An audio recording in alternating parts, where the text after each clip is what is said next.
Now, let's get started. First, click on the sign up button on the top right corner of the website. Then you select Next Connect. Here you sign up by filling out the form. Don't forget that all the fields marked on asterisk are required. Then once you're through filling out the form, you click Submit. And once you submit your details, it will create you a new Next Connect account. Then an email with a link will be sent to you to activate your account. That link will direct you to the page you will need to enter the captcha code shown in the gray box exactly as it appears.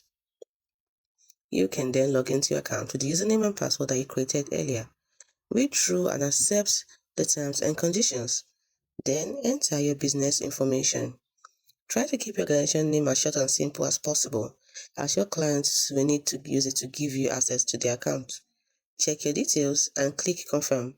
You've now finished setting up your Next Connect account. Hope you found this video helpful.